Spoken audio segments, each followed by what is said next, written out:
let's take a moment to watch the version 4.3 trailer. Camera operator, that can be a pretty technical job. Are you really up to it?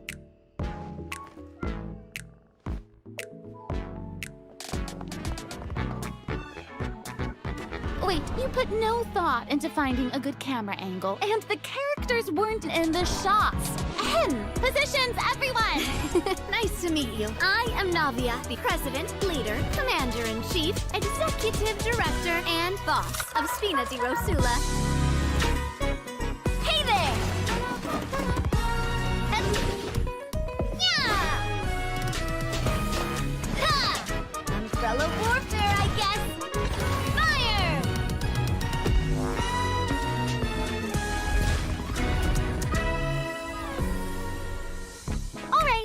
Cameras will start rolling as soon as the set is ready. Whoa, Marina's really kicking things into gear as the director. Props and lighting set the scene. Actors can get their makeup done. Extras go over your positions. Camera ready, get the clapperboard. Actors to your position. Lights, camera, action. Enough, villain!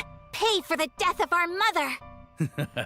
You're just as naive as her. Did you really think 2 muskets would be enough to defeat me? Your crimes are evident!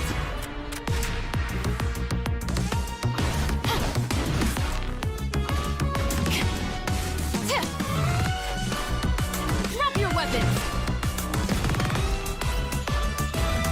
Justice will prevail!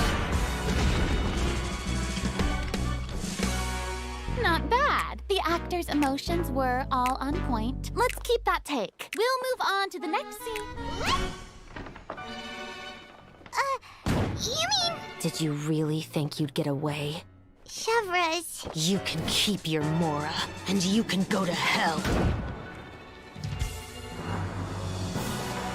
Excellent! That was beyond mesmerizing. Let's make a film that'll make some serious waves in Fontaine. Not the kind of waves that drown people. I mean, the good kind of waves.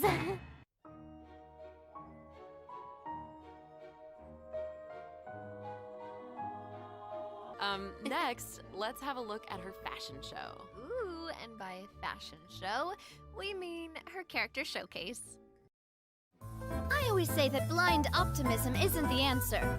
If you want a bright future, you have to go out and seize it with your own 2 hands.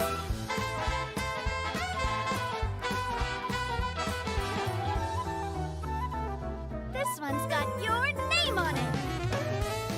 A proper send-off from the Spina with love.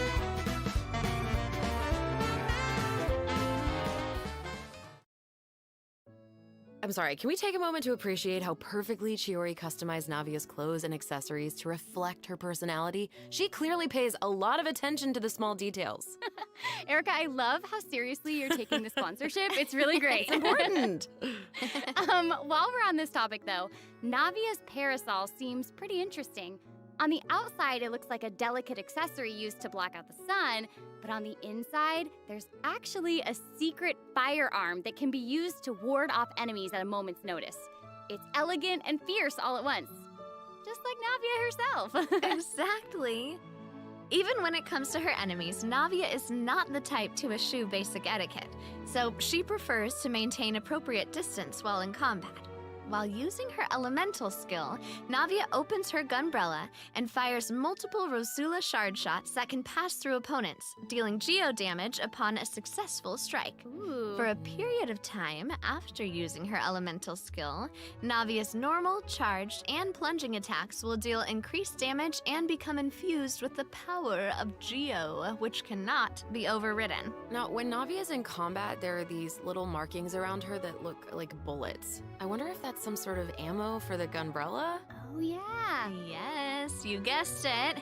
When a character in the party obtains an elemental shard created from the crystallized reaction, Navia will gain crystal shrapnel charges. Navia will consume these charges after unleashing her elemental skill. Her skill damage increases with the number of charges that she's accumulated. Oh, okay. So you're saying that Navia's elemental skill becomes more powerful if she works together with other characters in the party to trigger the crystallized reaction. Yes, exactly. Okay, great. Navia's elemental burst calls forth the Rosula Dorata Salute, which unleashes a massive bombardment on opponents in front of her, periodically dealing geo-elemental damage. I should also mention that Navia will accumulate crystal shrapnel charges at certain intervals if she strikes enemies with the Rosula Dorata Salute. Ooh, now that salute is spectacular. That's awesome. I heard. So now that we've introduced Navia, it's time for Chevress to be in the spotlight. Okay, I know that since she's a newcomer, you probably can't wait to learn more about her. So let's get right into it. Okay, how should I introduce her? First off, Chevress is the captain of the Special Security and Surveillance Patrol. It's a Fontanian organization that handles all sorts of difficult cases and dangerous criminals. Ooh. She doesn't like to appear in public without good cause, so if you happen to run into her, it's likely that you're in some sort of trouble. But as long as you're a law-abiding citizen, there's no need to worry. Chevress is actually really easy to get along with outside of work. Oh, Feastos are just the best snack. They're easy to carry with you and go with so many sauces.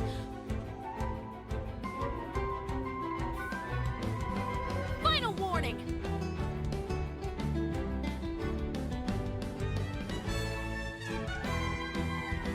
Hands where I can see them!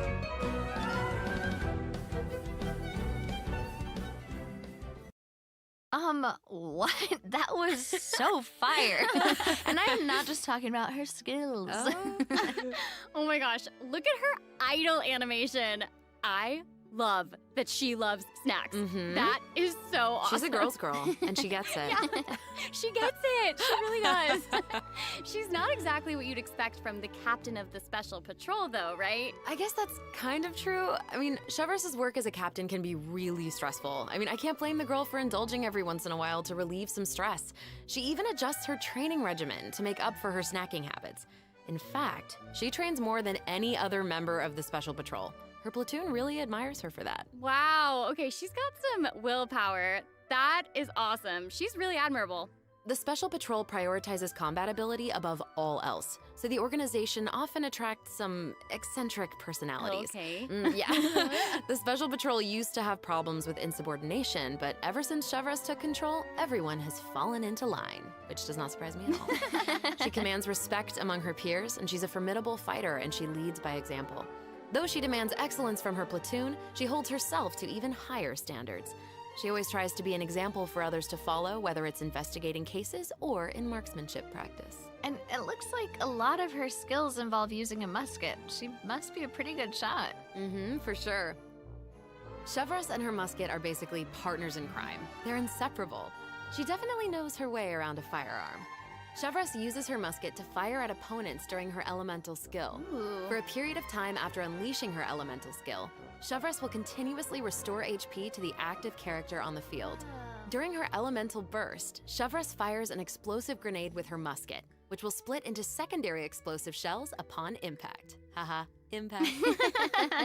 Whoa.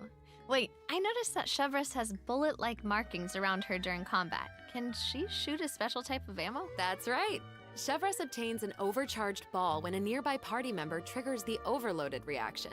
Holding Chevress's elemental skill will consume this special ammo to unleash an even more powerful pyro attack that covers a larger AoE. This attack will also grant an attack buff to all pyro and electro characters in the party. Okay, so that's where the name Overcharged Ball comes from. Chevress actually came up with the name herself. Oh. She was reading a novel where the protagonist believed that names held a lot of power. If you give something a cool-sounding name, then you've given yourself an advantage over your enemies. That kind of logic resonated with her, I guess. Oh, well, I guess she has a point. Oh, I should also mention what happens if Chevress is paired with all pyro and electro characters. If your party contains at least one character of either type, then triggering the overloaded reaction will cause an opponent's pyro and electro resistances to decrease. Okay, so it seems like Chevress could really shine in an overload team comp. But I also did notice that Chevress isn't solely limited to a musket. She also uses a polearm in combat. Okay, honestly, if I were a criminal, I feel like I'd be pretty nervous if she came after me. Oh, for sure. Most people who have something to hide avoid her like their lives depend on it. And maybe it does. In all seriousness, though, that's why Chevreuse trains so hard. She has to be able to catch a wide variety of cunning criminals who try to evade her at all costs. So when Chevreuse is in your party, stamina consumption from sprinting is decreased. Oh, I love that. These two new characters are great.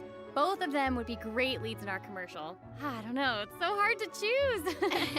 I know.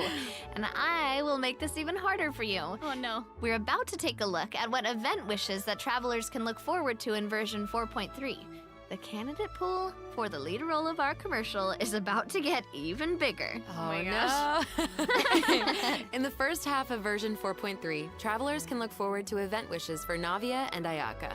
A new 5-star claymore, Verdict, will also be featured in the weapon event wish. In the second half of version 4.3, we'll have returning event wishes from the Raiden Shogun and Yoimiya.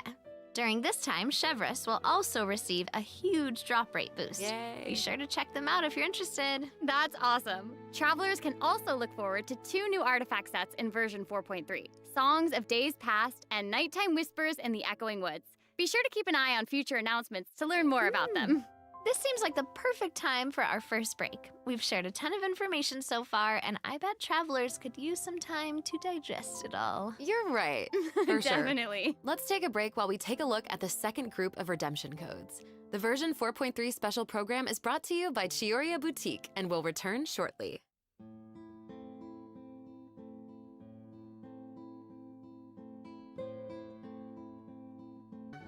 So, we know that several friends from Inazuma will be in Fontaine for the Fontanalia Film Festival, but travelers have so much more to be excited about. Travelers will also have the opportunity to participate in a variety of activity booths during the festival. Each one will have a different theme. Ooh. So cool. The first activity booth is the 1000 Pace Interdiction Arc Minute Sharpshooting Zone. In this activity, travelers will use the Special Security and Surveillance Patrol simulation device to practice targeting and shooting opponents. Yep. Ooh. The Special Patrol wanted the public to experience how fun target practice can be. And the second activity booth is called Trick Shots, Tricky Lights.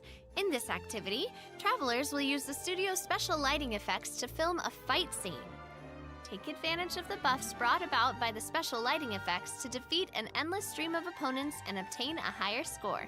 So cool. Those special lighting effects are really giving off old movie vibes. Navia's movements are also super smooth. It's all so atmospheric.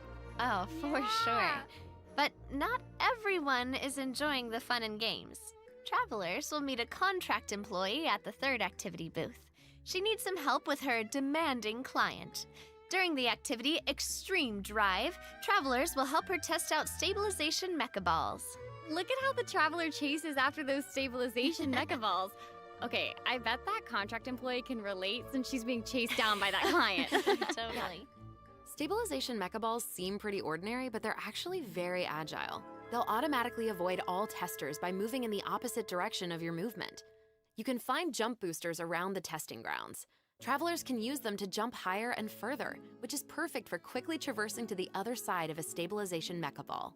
Travelers in co-op matches will have to find a way to herd as many stabilization mecha balls into their target area as possible within the time limit. The more mecha balls that end up in your area, the more points you'll earn. The fourth activity booth is called Into the Frame. In this activity, travelers will get to shoot their own scenes by experimenting with different camera positions and narration techniques. Cool! We get to make a movie! That's awesome. Yeah. Travelers might remember helping out Xavier with some filmmaking back in Inazuma, but this seems more professional. Wait, maybe this can be the inspiration for our commercial. Oh. Now that I think about it, a Fontanian man went to Inazuma to shoot a film. I guess international travel can be a source of artistic inspiration. That must have also been true in Chiori's case, since she opened Chioria's boutique in Fontaine. Ooh, that could be a strong theme for our commercial. Actually, Ayaka and Ayato aren't the only Inazumans traveling abroad in version 4.3. Kuki Shinobu just arrived in Liyue for her class reunion. Yeah, and Ito decided to tag along as the boss of the Arataki gang. And he brought his Onikabuto with him. I think he plans to train his beetles for battle. Wow. Yeah. The Arataki Blazing Armor Beetle Battle Boot Camp. That name is definitely very Ito. Right, for sure. And there was also a beetle battle event in version 3.4, right? Beetle battles against a super powerful beetle battler. I believe his name was Grandmaster Hanakato? Yep. Grandmaster Hanakato made an impressive showing during the last Beetle Battle event. This time, he's made the trip to Liyue with Ito. It seems like the two of them have met a mysterious new Beetle Battle master. What? Who is it? Tell us! Tell us. I'm sorry. I can't give that away. Travelers will have to discover their identity during the event. Aside from meeting this mysterious new Beetle Battle master, travelers can also look forward to new ways to battle. While the movement and charge mechanics remain unchanged from the original event, travelers can now also instruct Onikabuto to use Guard to defend against Electro Bullet and Jet Stream attacks. Make use of the movement, charge, and Guard strategies to topple your opponents no matter what they throw at you. Master them, and you'll be ready to tackle the ultimate trial of the strong. Ooh, trial of the strong. Travelers can look forward to encountering an old friend in the Fontanian countryside. That's right, Ullman came to Fontaine and he brought his treasure map and treasure-seeking Seelie along with him. Yay! Our mini Seelie friend is back! So cute! Travelers can help restore the Seelie's vitality by absorbing energy from the locations that are marked on Ullman's treasure map. In return, the Seelie will guide us to the locations of buried treasure. After collecting ancient iron coins during this event, you can exchange them for various rewards, including a mini Seelie in your preferred color. Ooh. Okay, so in the event preview, it looked like some of the treasure is located underwater, but when I first arrived in Fontaine, I discovered that Seelie couldn't follow me underwater. Is this treasure-seeking Seelie different? That is very observant of you. Oh, thank you.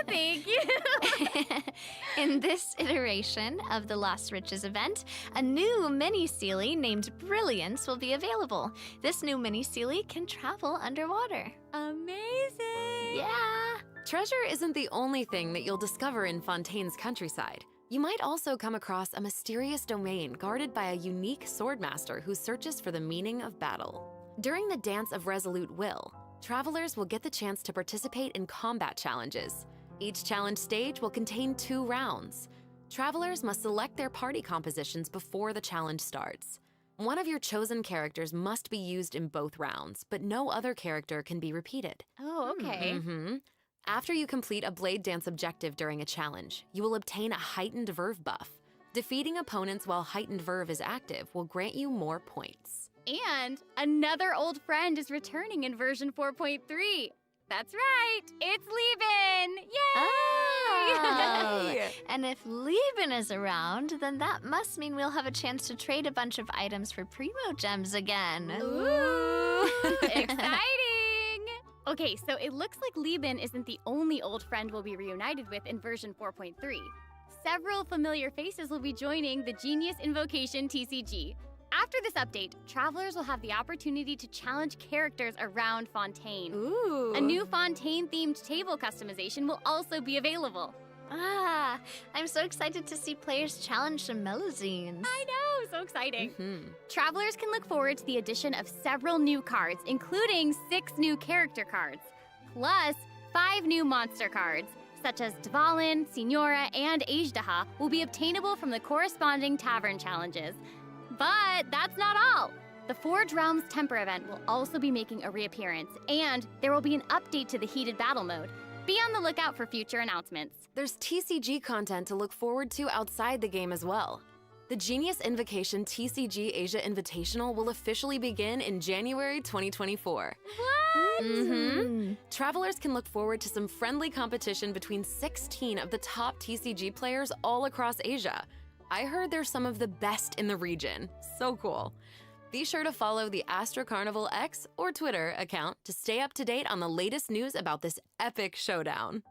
Oh my gosh, this is all so exciting! Well, hang on to that feeling, because we're taking a short break to look at the next group of redemption codes. We'll be back to sharing more exciting information about version 4.3 in just a moment. Yay!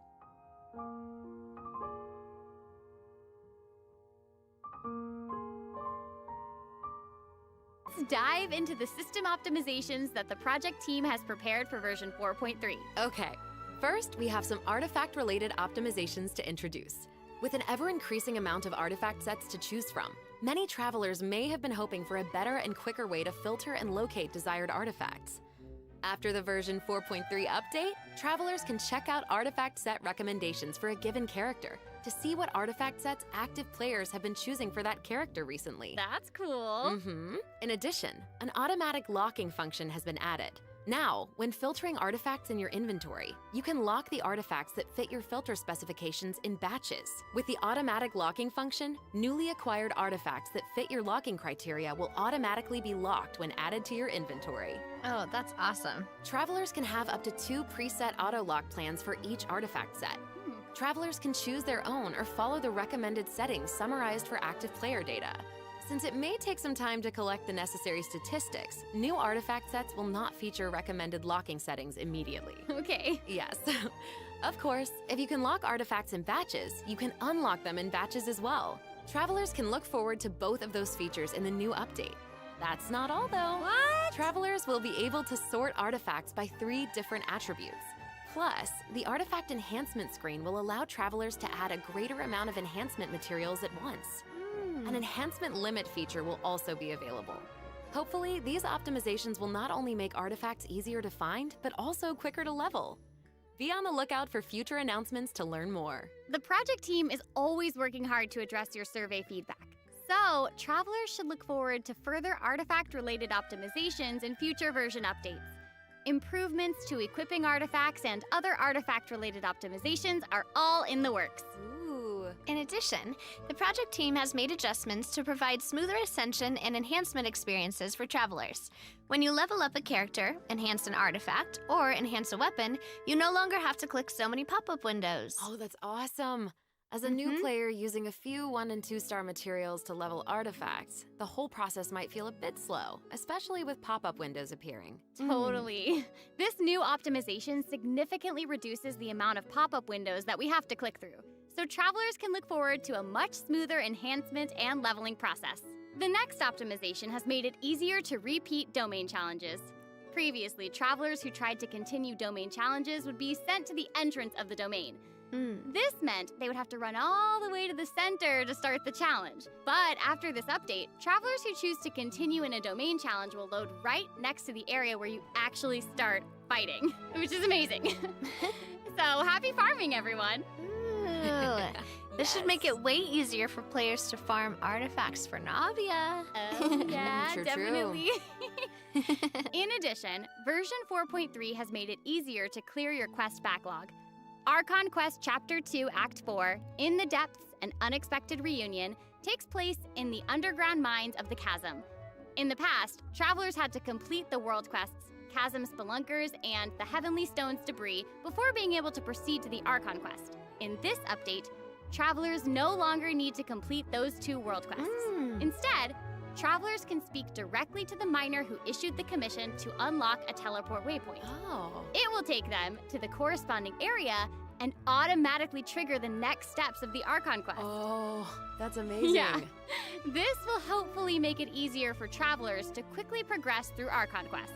So cool. So that'll make it significantly easier for new or lapsed players to access the Archon Quest and claim those sweet, sweet intertwined fates as fast as possible. Yes, definitely. For sure.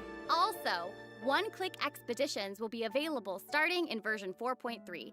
This will allow travelers to claim expedition rewards and repeat expeditions with a single click. Travelers will also be able to claim processed ingredients and forged items with a single click.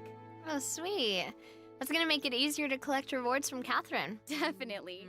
There's also a ton of other quality of life improvements in this update. For example, optimizations have been made to enemy tracking with the Adventure Handbook and character selection logic during crafting and forging. In addition, when performing mystic offerings, travelers will now be able to add artifacts in batches. There's a lot to look forward to, so be sure to check future announcements for more information. Okay, moving on from optimizations, a new Fontaine-style realm layout will be added to the Serenity Pot. Simply purchase the corresponding items from Tubby to unlock it. Ah, it looks like an aquarium. I know, right? Travelers can use ocean currents to travel between the islands in this layout. Some islands even have ponds that travelers can use to keep fish. It looks like a Oh. cool underwater kingdom. It's just so pretty. I Yeah. know. And they'll be even prettier once travelers have the chance to make them their own. I'm so excited to see what everyone's going to come up with. Especially my friend's teapots. Ah, you just want to copy their designs, don't you? I don't know. Maybe. I knew it. I